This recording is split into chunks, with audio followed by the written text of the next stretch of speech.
Hello, मैं हूँ हरप्रीत। आज हम बात करेंगे नॉन वर्बल टॉडलर्स को लेकर। जो बच्चे बहुत छोटे रहते हैं, जिनकी स्पीच डेवलप नहीं हो पा रही है, आपको लगता है कि किसी भी कारण से, उसका कारण चाहे ऑटिज़म है, क्योंकि ऑटिज़म में भी बच्चों की स्पीच अक्सर डिलेड रहती है। इसके साथ कुछ बच्चे जो स्पीच डिलेड रहते हैं, उनकी भी स्पीच डेवलप होने में टाइम लगता है। बच्चे जल्दी बोलना नहीं सीख पाते हैं। ऐसे में किस तरह से हम बच्चों को वर्बल और नॉन वर्बल कम्युनिकेशन सिखाएंगे ताकि उन्हें स्पीच में हेल्प मिले, उन्हें बोलने में मदद मिले, जल्दी बोलना शुरू करें। बच्चे अक्सर ऑटिज़म में लेट बोलते हैं। 5-10 साल, कई बार मैंने देखा है 15 साल की एज में भी बच्चों में स्पीच आ सकती है। ये एक चीज़ रहती है क्योंकि बच्चों को लगातार जब हम स्टिमुलेशन देते हैं तो उस समय बच्चों में स्पीच के चांसेस बढ़ जाते हैं। सबसे पहले हम बात करते हैं कि हमारा बच्चा बोलता नहीं है, ये एक मेन कंसर्न रहता है। लेकिन हम यह भूल जाते हैं कि बोलने से पहले कुछ और स्टेप्स हैं जो बहुत ज़रूरी हैं बच्चों में होने। सबसे पहला स्टेप है कि बच्चा आपको देखे। अगर आपका बच्चा आपको देख नहीं रहा है तो कुछ सीख ही नहीं रहा है, क्योंकि जब हम बात करते हैं तो हम कई अपनी बॉडी लैंग्वेज को यूज़ करते हैं। अपनी स्पीच के साथ साथ हम कई नॉन वर्बल कम्युनिकेशन को भी यूज़ करते हैं।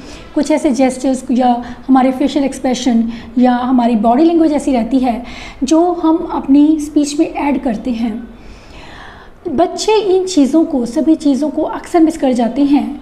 खासकर जिन बच्चों को ऑटिज़म रहता है वो हमें देखते नहीं हैं, जिसकी वजह से वो इन चीज़ों को समझ नहीं पाते हैं, देख नहीं पाते हैं और आगे लाइफ में उन्हें यूज़ नहीं कर पाते हैं। ऐसे में ज़रूरी हो जाता है उनका हमें देखना। दूसरी चीज़ जो है वो रहती है कि बच्चे हमारी तरफ ध्यान दें। एक ये भी चीज़ कि बच्चे का ध्यान हो कि हमारी तरफ जो भी हम बात करें वो हमें सुने। एक उसका देखना और उसका सुनना, ये दोनों चीज़ें ज़रूरी रहती हैं बच्चों में स्पीच को डेवलप करने के लिए। लेकिन ऑटिज़म में अनफॉर्चुनेटली ये दोनों ही चीज़ें मिसिंग रहती हैं, जिसका असर बच्चों की स्पीच पर पड़ता है। हमें सबसे पहले ये जानने की ज़रूरत है कि बच्चे को कौन कौन सी चीज़ें हैं जो अफेक्ट करती हैं उनकी स्पीच को और किस तरह से हम उनकी मदद कर सकते हैं। कौन सी ऐसी स्ट्रेटजीज़ हैं या टिप्स हैं जो हेल्प कर सकती हैं आपके बच्चों में स्पीच को डेवलप करने में। अगर आपका बच्चा नॉन वर्बल है तो बहुत ज़रूरी हो जाता है बच्चों के लिए, बच्चों का आपके साथ में वो कनेक्शन बनना। और वो कनेक्शन बनना जो है वो हमारे आई कॉन्टैक्ट पर निर्भर रहता है। जब तक हमें बच्चा देख नहीं रहा है तो वो हमसे कनेक्ट नहीं हो पा रहा है, जिसका असर उसकी स्पीच पर पड़ता है। अगर बच्चे को बहुत ज़्यादा डिफ़िकल्टीज़ हैं तो हम उसे ज़्यादा फोर्स नहीं करेंगे, लेकिन कोशिश करते रहेंगे कि लगातार कोशिश करेंगे कि बच्चा हमें देखे। सबसे पहले फैक्टर इंपॉर्टेंट रहता है आई कांटेक्ट का। आपने देखा होगा कि मैंने बिंदी लगाई है। मैंने एक वीडियो में भी कहा था कि बिंदी को आप यूज़ करेंगे। जब बिंदी आप लगाते हैं तो बच्चे आपको देखते हैं। बिंदी को किस तरह से आप यूज़ करते हैं बच्चे के आई कांटेक्ट को लेने के लिए। ये बिगिनर्स के लिए जो सेशंस हैं ये बहुत ज़रूरी होते हैं ताकि बच्चे आपको देखें। अगर बच्चा आपको देख नहीं रहा है तो उस सेशन को कोई फ़ायदा नहीं रहता है। पहले हमें बच्चे को अपने आप को दिखाना ज़रूरी है कि हम यहाँ आपके सामने हैं और आपको हमें देखना है। इसके लिए हम कुछ भी कर सकते हैं और ये बिंदी हमें बहुत हेल्प करती है बच्चों का आई कांटेक्ट लेने में। बिंदी कहाँ पे है मेरी? देखो बिंदी कहाँ है? बिंदी वेरी गुड, लगा दो। देखो देखो, बच्चा इसे बार बार उतारा और मैं इसे बार बार लगा रही हूँ ताकि बच्चा मेरी आंखों में देखे। वो इसी बहाने कुछ देर के लिए ही सही, लेकिन वो मेरी आंखों में देख रहा है और यही मेरा एक टारगेट है कि बच्चा मुझे देखे। इसके अलावा सेशन के टाइम पर आप अगर ये आई स्टोन्स लगाते हैं आसपास आंखों के तो बच्चे आपको बहुत अच्छे से ध्यान से देखते हैं और बीच बीच में आप उसे निकालने के लिए बोल सकते हैं। बच्चे के आई लेवल पर होकर बात करना ताकि हमें बच्चा नोटिस करे। अगर क्योंकि हमारी हाइट बच्चे से लंबी है तो हमें बच्चे देखते नहीं हैं।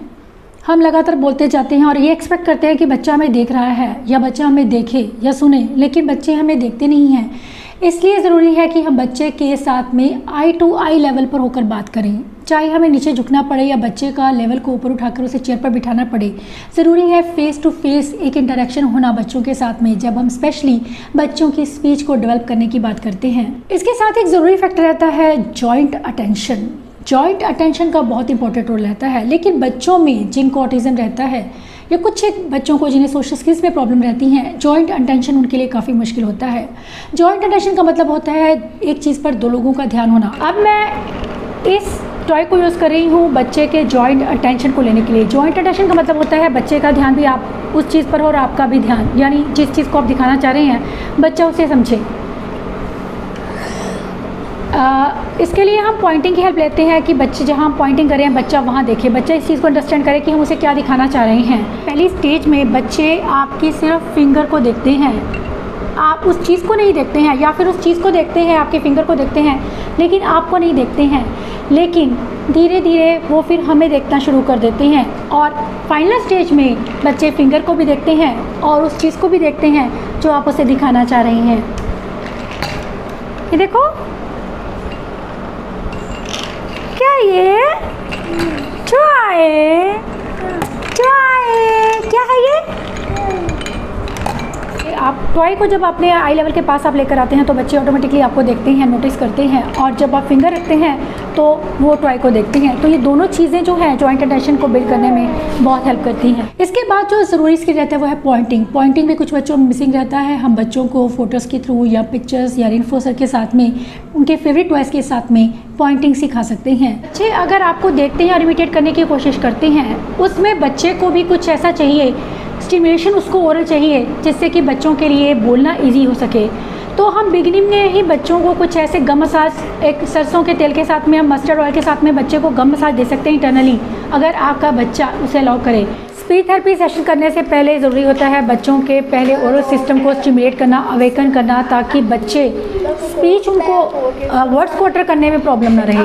पहली एक्सरसाइज है मेरी, ये मैं कैंडी ले रही हूँ और कैंडी से बच्चे को लिक करना है और किस तरह से आपने करवाना है। स्पीच थेरेपी सेशन से पहले बहुत ज़रूरी है कि आप बच्चे की इन टंग मूवमेंट पर, उसके ओरल सिस्टम पर काम करना। बच्चा टंग को किस तरह से मूव करता है उसे पूरी तरह से आसपास, उसके कैंडी को मैं ले रही हूँ, एक कैंडी प्रॉम्प्ट का काम करती है बच्चों के लिए जो बच्चे टंग को बाहर नहीं निकालना चाहते हैं।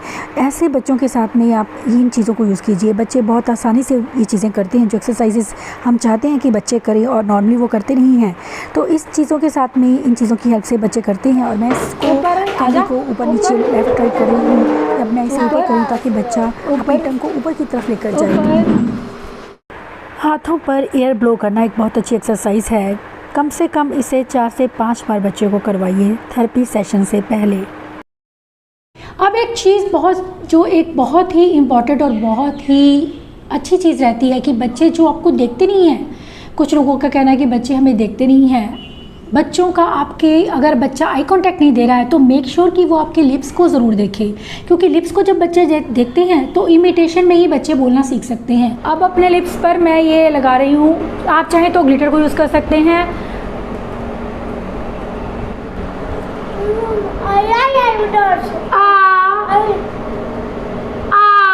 बिंदी लगाने से बच्चे ऑटोमेटिकली आपको देखते हैं, वो अट्रैक्ट होते हैं, क्योंकि शाइन करती हुई चीज़ें उन्हें बेहद अट्रैक्ट करती हैं। और बच्चे चाहे वैसे आपके लिप्स को ना देखें, लेकिन जब आप बिंदी लगाते हैं या ग्लिटर लगाते हैं या लिप पर कोई भी पेंटिंग कर लेते हैं, कुछ भी करते हैं यूज़, कुछ ऐसा जो अलग दिखे, तो बच्चे आपको अपने आप अटेंशन देते हैं। जिन बच्चों को आई कॉन्टैक्ट में प्रॉब्लम रहती है उनके साथ में कुछ ऐसी एक्टिविटीज़ करना जिसमें लिप्स पर बच्चे कम से कम आपको देखें, ये ज़रूरी है। लिप्स के आसपास कुछ ऐसे स्टोन्स लगाना जो बच्चों को आपकी तरफ, आपके लिप्स को देखने में हेल्प करें, कि बच्चे आपके लिप्स को नोटिस करें, क्योंकि बच्चे लिप रीड करके भी आपको इमिटेट करने की कोशिश करते हैं। इसके साथ ही हमारे फेशियल एक्सप्रेशन पॉजिटिव होने चाहिए। एनर्जी से मतलब जिसे हम कहते हैं फुल ऑफ एनर्जी होना।